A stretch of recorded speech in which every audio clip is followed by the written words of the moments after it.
What's up, everyone? This is Tatum. I'm back with another episode of Fuck This Review, where today I'm reviewing an album that I've been promising I'm going to review for so long. After I did Mariah, The Scientist, Rah Rah World, I told myself I was going to go back and listen to her first album, and today is that day where you guys get the review. So without further ado, I'm going to be talking about Mariah, The Scientist, Master.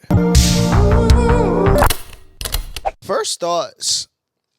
I'll say this. I could tell the growth from this album to the second one, Rah Rah World, that I did the review on a couple months, almost a year ago. But I would say I did like this album. I don't think I liked it better than Rah Rah's World, but there are some gems on here, and I do believe that, how can I put this to make it make sense? I like the music more on Rah Rah's World, but I enjoyed the lyrics more on this album, if that makes sense. The story of just loss of love and heartbreak and just everything that comes with that. I ran this album back a lot listening to it just to dissect some of the lyrics. And I have to say I really enjoyed it. I wouldn't say it's perfect, but it does have a lot of highlights that I like. And it's short. One thing I noticed about her two projects and the EP, if you haven't checked out, I did a live reaction to her new EP. All her music is very short and to the point. It's not like a lot of filler, and everything is like a hit job. Like, I'm coming in, assassinate you, and then I'm out. I got my thoughts off in this, and I'm ready to go. Like, I enjoy that more. I enjoy when artists do that more instead of like creating this second verse that's not really that good, or this bridge that doesn't really make sense, or prolonging the instrumental sometimes where it don't need to be. But on the flip side of that, I'm ready for her to release a full-length album. Like, give me 14 fully complete records. I feel like these are just like a big appetizer in a way. But I'm not going to take up too much of your time. I'm going to go over the album, go over some things that I enjoy, some things I didn't enjoy, and just give my honest take on the Master album. So let's get into it. And if you haven't already, hit that like button, hit that subscribe button. We're over 2,000 subscribers. I can't believe we're there already. Let's just keep growing this family and bringing more people in and getting more music suggestions, and let's just bond over music dialogue. So that's it. To start it off with Note to Myself, and I thought it was dope that she had Note to Myself and My Nightmares, and then it went into a Note to You. I thought that was cool. But she tells herself, I need help. I've always been self-destructive. And I like the fact of, yeah, it's a breakup album, and a lot of things, the guy that she was with, it was the nigga fault. It seemed like he was jealous of her following her path. It seems like he crapped out on her and, all the silly shit that people do in relationships when they ruin them. But she is aware of herself as well and the things that she might have done in the situation. So to start the album with saying, I've always been self-destructive. And that could mean, self-harming yourself, not physically, and just picking the wrong people for yourself. So I always enjoy that. And for her saying, like, and they talking about love, what is it? I didn't know it existed. Now they telling me it's within myself. And that's a hard lesson for everyone to learn, especially in love. You know what I mean? And it's a hard lesson and it's a lesson that, man, it takes time and maturity to get to that level. So I did enjoy that. And this song sounded like an actual intro. Like, it wasn't too much. It was just that, like, affirmation to myself. I was always been self-destructive. Not sure if that's a good affirmation. Excuse me. In My Nightmares, and you guys, ladies and gentlemen, could be the deciding factor for me in the comments. But she has a line that she says, I don't understand the concept of men. I wish I never fell in love with his friend. And if I knew that, I might regret the way I feel tonight. Is she saying she slept with the guy's friend or something along those lines, or is that more of like a metaphor for love in a way? Like, I would have never, like, I never understood the concept of men. If I knew, I would have never fell in love with his friend. Like, like what does that mean? I've been wrecking my brain trying to figure it out since beginning to listen to this album. And again, lines like that makes me like the lyrics and writing on this one compared to Rah Rah's World. I see him in my nightmares, brown eyes on the blue skies, always reminiscing the moonlight of when you found me on my planet and only took the love I gave for granted. Like, I think those are beautiful, straight to the point lyrics where you could just tap into that and understand that completely. You know what I mean? And it's very mature. Like, I don't even think Mariah the Scientist is, I think she's like in her early 20s, if I'm not mistaken. So that maturity is there. And I just love this cover. Her sitting there with like the old Sears family type picture and the guy's hand around her neck, but you don't really see who that is. Moving on to Note to You, where she's literally talking to the guy and telling him, like, again, contemplating on what they had and what he did to her. Like, yo, I heard the verse you did for Brody and blah, blah, blah. I heard you left me for some chick with a city full of palm trees and things of that nature. And she's just like speaking directly directly to the guy. Like, she putting us, I think I'm riding shotgun with her, and it's the, yup, I remember he did that too. Like, that, I think that's the genius of great writing. But let me try to find the way that she even starts it off to say, like, why you never call me, fuck it, don't ever call me, like, type shit, please don't ever call me type shit. And I'm just like, yeah, that's true. Like, the battle of, like, at post breakup, like, I still want you but I don't want you, why you don't want me though? As adults, we've all been through that. She said, I used to love you, maybe I still do.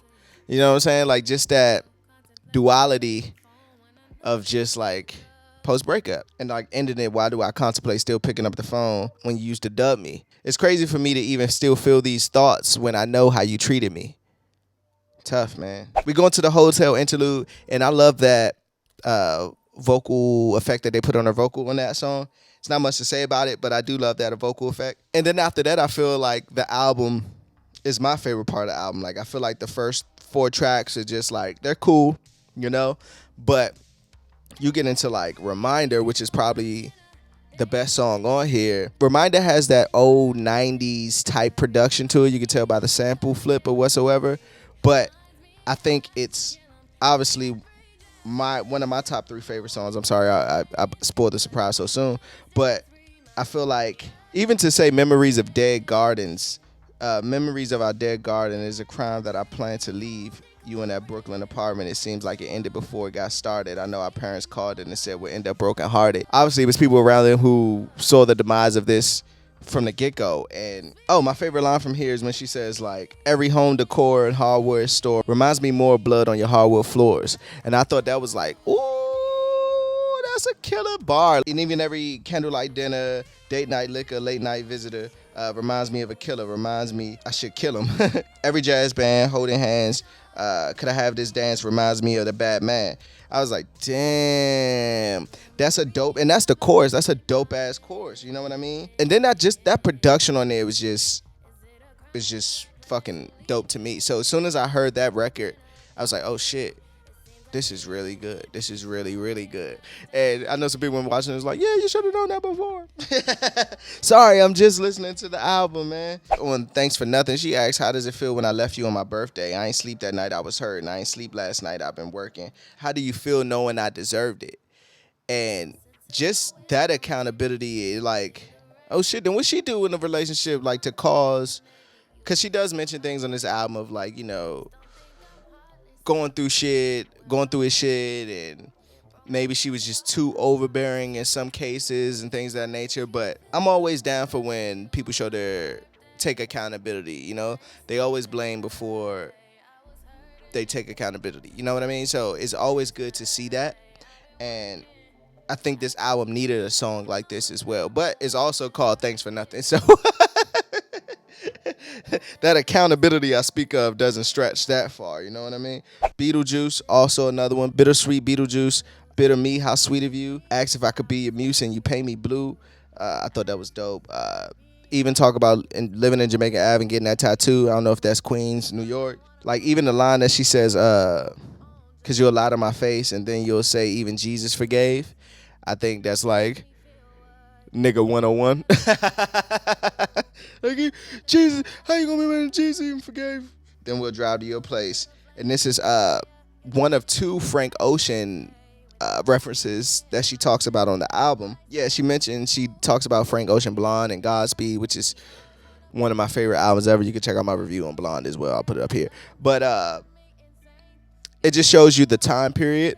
And I enjoy that because I've been in situations where Blonde did the same thing for me.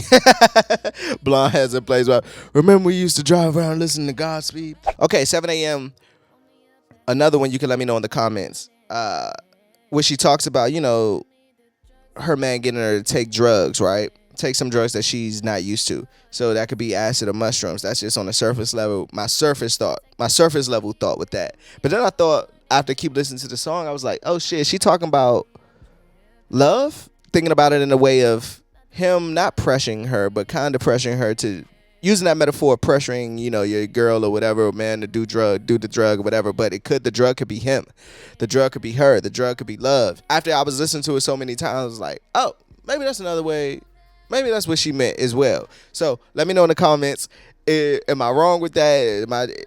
Is it just the surface level? Am I trying to dig too deep into meaning of records and shit? Let me know. Disclosure was cool because it had another Frank Ocean reference. Ivy, if I can see the walls, I can see you faking. But I also like the back and forth between her and Manta, where we finally get a guy's a rebuttal to the shit. And like she's like literally talking to him. Like I thought my life was over when I saw you talking to her, having a hard time being sober. I just thought it was dope to have that back and forth banter. Like we needed that. And we don't get a lot of duets anymore anyway. It's just always straightforward and one-sided. And I think in R&B, especially, we need duets between man and woman, or just more duets. Like we need that balance. Everything needs a little bit of balance because you need to hear both sides of the story, and that makes it more relatable. You get this side, you get that side, plus you get that fan and you get this fan. Nobody wants to feel like they're the only one doing wrong all the time. Not a Love Song is one of my favorites, and I think it was a great way. How can I put this? I thought it was a great way to wrap up the album. I felt like, because the whole album is just this. It's a breakup album for sure, but we need closure to that as well. Like we need one last hurrah of downness and sadness and about this relationship. So I think that song was like she started out, you were never good at it, showing affection. I attribute to your lack of effort. Sheesh. Don't do my man like that. Don't do my man like that. Like I attribute it to your lack of effort. I never confessed it, but I'm prone to depression because you was never good at it. I was like, oh shit. Again, the lyrics on here are way more than on the second album. So, but she has her reasons. Like girls out on the road that you be texting. I never connected the signs to the gold was on the dresser, meaning the condoms and things of that nature. I just thought it was dope. I just thought it was a dope way to, and even saying like, I love the line, put on a slow song, let's dance in a snowstorm. That's just dope bars. Like, that's just dope bars to me, Let me get into my best songs. Not a Love Song, Beetlejuice, and Reminder. Worst song, Note to Self. I'll just do Note to Self. I would have picked Hotel Interlude, but you can't really pick interludes as the worst song. Best line. My mama said you made the Forbes list. My mama said she saw your new bitch and she was gorgeous. You know how I love to avoid shit. You know how I think the internet is poisonous. Take your phone and go and block all your mistresses. I guess I'm passive and I'm sensitive. These days I don't know what the difference is. I said, whoa. And then she ended with like, but she was never good to me. That was my favorite lines on here. That was just a cold way to say it. Even her mom like, yeah, I saw him on the Forbes list, girl. And I saw his new girl. She gorgeous. Like, all right, shut up, mom. You blowing my hot. But let's wrap this up, though. And close it. When it comes to Mariah the Scientist Master album, I enjoyed it. Like I said, I enjoyed the lyrics on here more than I enjoy Ra-Ra's lyrics, but I enjoyed overall song and production on Ra-Ra's work compared to this one. And if you haven't checked out my review on that, check it out here. I also got a Mariah, I guess I'll just make a playlist and put it up here. But I also did a live reaction to her new album as well. But I really enjoyed this one. I'm glad you guys told me to go back and listen to it just to get familiar with the beginning. And it's always good to see the beginning just to see, like you can see the trajectory of where she was going. And my only thing now is that I want a full length album. Give me, even if it's 10 songs, give me 10 full songs of like thought out ideas and great production and have some fun. I feel like she don't really have a lot of fun music. I want to see her have some fun. And that's pretty much it. And keep that pen going, because your pen is great. That pen is amazing. Keep the witty lines. Keep it personal. Just keep it grounded. You know what I mean? So that's pretty much it. Be sure to let me know in the comments what some of your favorite songs on here. Give me your top 3. And I'm looking forward to more music from Mariah the Scientist down the line. And as always, fuck this review. I'm Tatum. Peace.